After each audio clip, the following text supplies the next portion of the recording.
Rai Cho looked gruff, but beamed inwardly. With their victory over the deadly alliance complete, he and Kung Lao had liberated Outworld from its latest threat. Despite the years that had passed since training his last student, his skills had proven useful once more. He was elated, but it would be inappropriate to express such emotions in front of his newest apprentice. Kung Lao invited his master to return with him to Earthrealm to teach more warriors at the Wuxi Academy.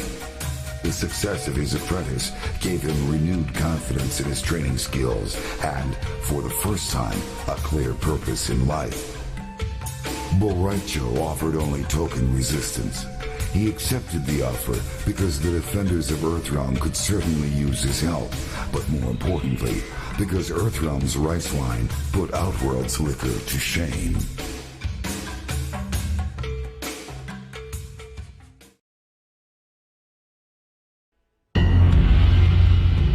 Having been enslaved through sorcery to guard the molten incubation chamber, Blaze was finally freed once the dragon egg had hatched. He then resumed the quest he had undertaken before being subdued by his captors.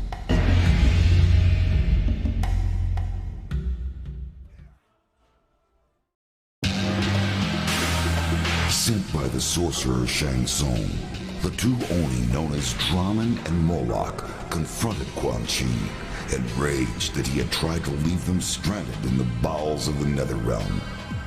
In the battle that ensued, Draman leapt at Quan Chi, and both combatants stumbled into the inner sanctum chamber. Moments later, Draman emerged from the chamber, altered from his previous form.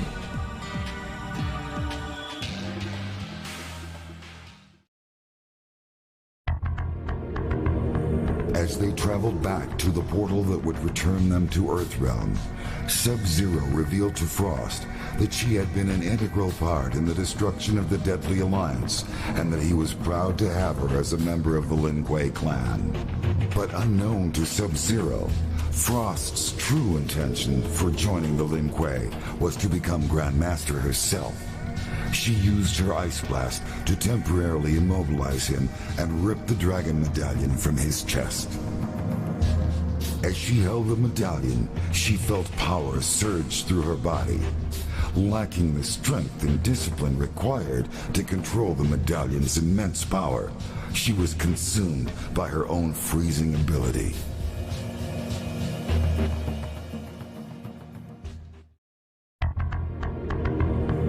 Jax had a score to settle with the traitor he knew as Su Hao. Now revealed to be a member of the Red Dragon, Su Hao had infiltrated the Special Forces Outer World Investigation Agency and destroyed it with a miniature nuclear weapon. Making good on his promise, Jax eventually caught up with Su Hao and ripped the implant from his chest in retribution. Su Hao died a most painful death.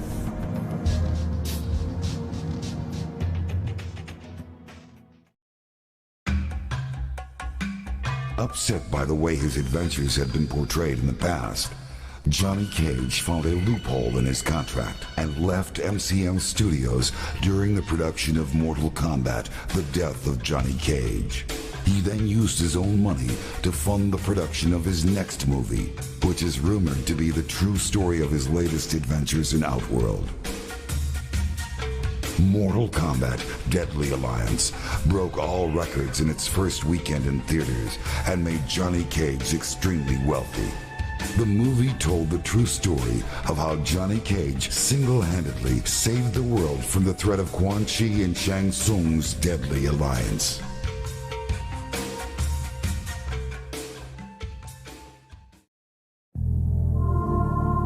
Kenshi had finally caught up with Shang Tsung in Outworld. Years ago, Kenshi had been manipulated into releasing the souls of his warrior ancestors. Shang Tsung had consumed those souls and left Kenshi to die in the tomb. The ordeal left Kenshi blinded, but the sword of his ancestors led him out of the depths. To redeem himself, Kenshi had vowed to free his ancestors from their captor. He cut Shang Tsung down with his ancestral sword, and a blast of souls was instantly released. The spirits of the warrior kings re-entered the sword as Kenshi held it above his head. His duty fulfilled, he could now return to Earthrealm.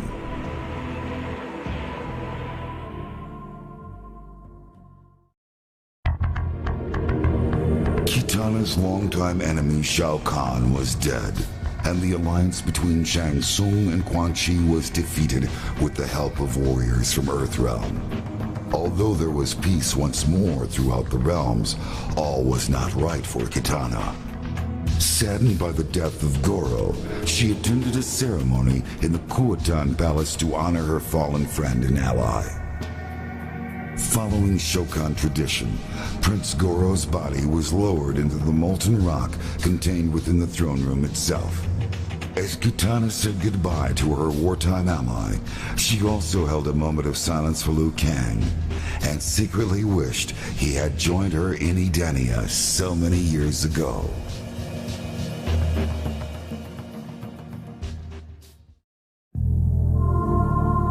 Li Mei had been promised that her people would be freed from enslavement if she could win the tournament held by the Deadly Alliance.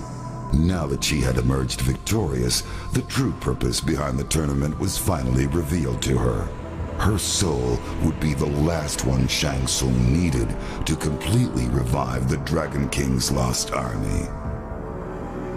Her people would never be freed, and Li Mei herself would remain trapped inside the mummified remains of a dead soldier, cursed to serve the Deadly Alliance forever.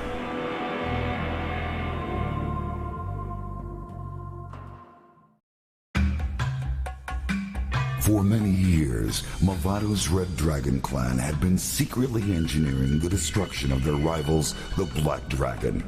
Through careful manipulation, Mavado had used the Special Forces to unwittingly aid them in this task. In return for eliminating Kenshi for the Deadly Alliance, Mavado was finally granted his battle with the last known member of the Black Dragon, Kano. After a long, brutal fight, Mavado emerged victorious, and all traces of the Black Dragon had been erased. Impressed with the fighting skill and discipline of Mavado, as well as other members of his clan, Quan Chi realized the potential the Red Dragon held for staging the eventual invasion of Earthrealm. In return for their continued assistance, he offered crucial information about a new threat to Mavado's Red Dragon clan, the Lin Kuei.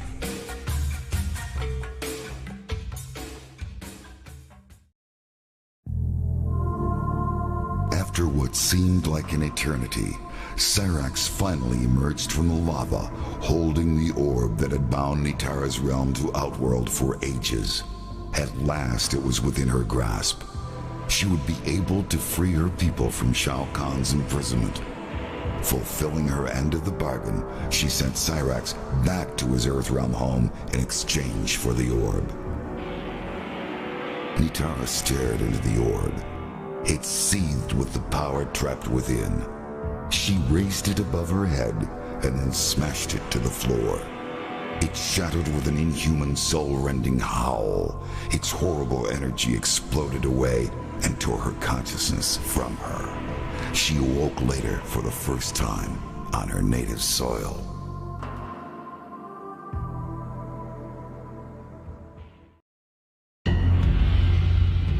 The Deadly Alliance was successful in reviving the mummified remains of the Dragon King's undefeatable army.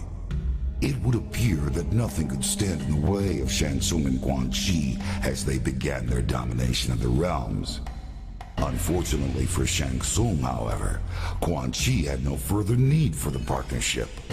Once Shang Tsung had finally revived the last of the mummified warriors, Quan Chi closed the portal to the heavens and effectively shut off Shang Tsung's endless supply of souls. Quan Chi then instructed Kano to assassinate Shang Tsung in a surprise weapon attack. With their captor cut wide open, the thousands of souls Shang Tsung had consumed in the past spewed forth and swirled around the room. Quan Chi came to the realization that if Kano could so easily turn on Shang Tsung, he could also turn on Quan Chi himself. Quan Chi used his sorcery to drain the life from Kano and left his body where it fell. Immediately, one of the lingering souls shot into Kano's body. To Quan Chi's surprise, the man standing before him was no longer the black dragon thug known as Kano. Kano's body now contained the soul of the Shaolin monk, Liu Kang.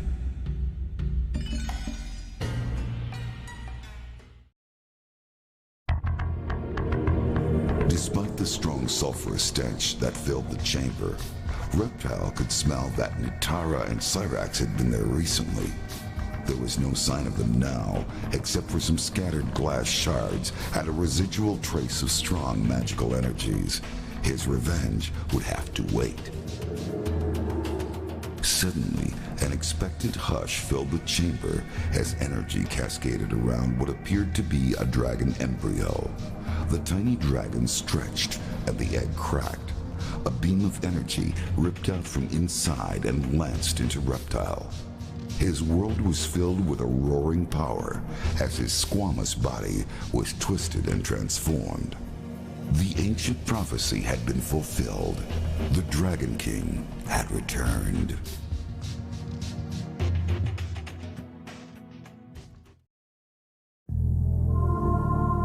The hunt for Quan Chi had led Scorpion to the palace of Shang Tsung. Scorpion entered the palace through a hidden passage. As he made his way through the lower levels, he was discovered by the two Oni he had previously encountered while in the Netherrealm. Shang Tsung had secretly allied with Moloch and Draman as a backup defense against Quan Chi.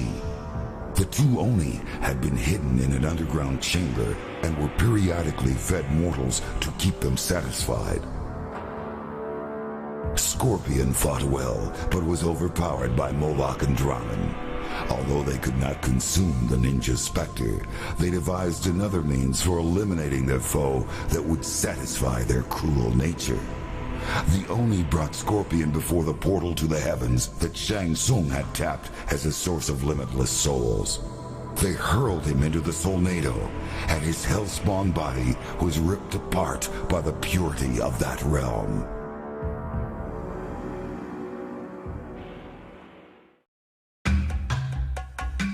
After the destruction of the deadly alliance, Sonya searched for the missing Special Forces agent Kenshi.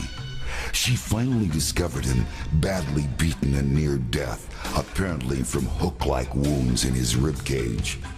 She managed to return him to the rendezvous point where I transported them back to Earthrealm. Upon her return, Sonya was promoted to General and given a choice of command.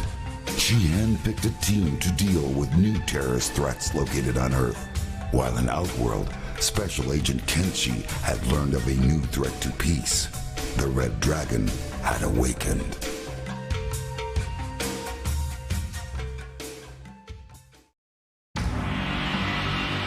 After defeating the deadly alliance, Sub-Zero returned to the new temple of the Lin Kuei with the severely injured ninja, Frost.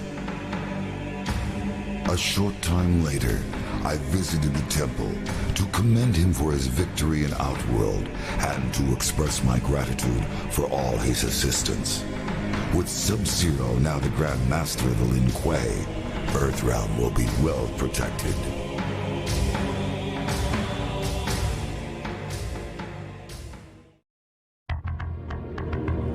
The enormous heat and pressure of the lava burned out Cyrax's sensors almost immediately. He cast about blindly in the infernal pit, searching for the orb Nitara had sent him to locate. Cyrax found it resting upon a small submerged pedestal beneath the molten depths. As soon as he clambered to the surface, she demanded he hand over the orb. Nitara had promised to return Cyrax to Earthrealm once the orb had been retrieved. Taking her necklace in hand, she uttered a mystical incantation. A swirling portal opened around Cyrax had he only had time for a solemn bow before he was swept into the gateway.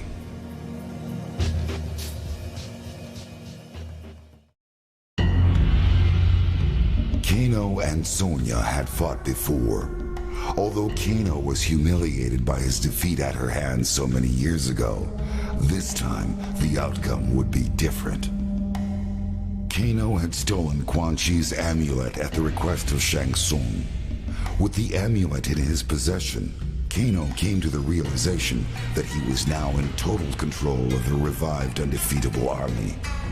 Rather than hand the amulet and the army over to Shang Tsung, Kano kept them for himself and used the army to ambush Sonya, ending their long rivalry once and for all.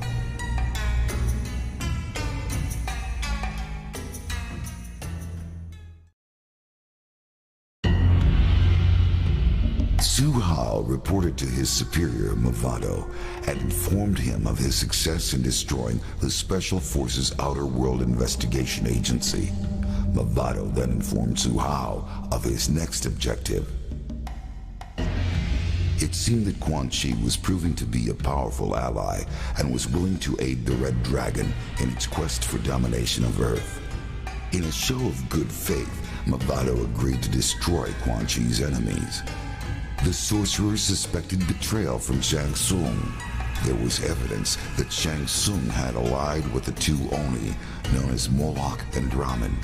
Su Hao's new orders were to eliminate the sorcerer Shang Tsung before the Oni eliminated Quan Chi.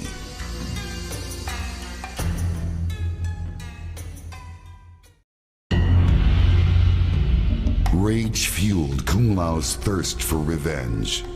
The memory of holding his fellow monk's broken body on the Lei Tai of the Wuxi Academy grounds consumed him as he rained blow after blow down upon Shang Tsung. Kung Lao had finally mastered the attack Rai Cho had taught him. The sorcerer could not withstand his whirlwind assault. Shang Tsung begged for mercy. Kung Lao granted him none. Upon his return to Earthrealm, Kung Lao stood before the modest shrine to Liu Kang, which had been erected by the Wuxi initiates during his absence in Outworld. He lit a stick of incense and placed it among the others already burning there. He bowed his head and prayed for safe passage to the afterlife for his friend and brother. With Shang Tsung's death, Liu Kang's spirit could rest peacefully. Earthrealm was safe once more, but at a terrible cost. The work of the White Lotus Society had become more important than ever.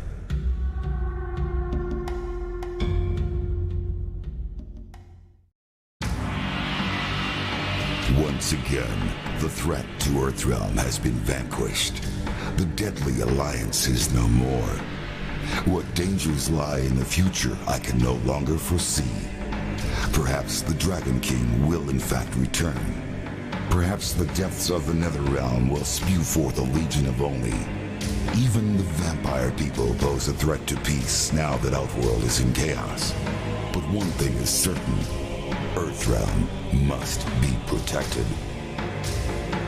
I have abandoned my status as Elder God to aid these mortals and act defiant of the heavens.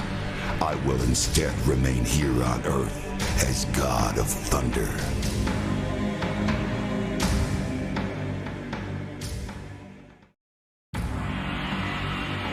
The Deadly Alliance was successful in reviving the mummified remains of the Dragon King's undefeatable army. Shang Tsung, however, began to realize that his relevance in the partnership had evaporated once his talents for soul transplantation were no longer needed. The balance of power within the Deadly Alliance had seemingly been undone. Fearing betrayal, he secretly instructed Kano to steal Quan Chi's amulet in an attempt to gain control of the army. Since part of the soul transfer spell included the command to obey he who possesses the amulet, the army would obey only Shang Tsung and not Quan Chi once the amulet was in his possession. Amulet in hand, Shang Tsung revealed his betrayal to Quan Chi and commanded the army to destroy the sorcerer. Shang Tsung would succeed where others had failed. He would conquer the realms. He would conquer Earth.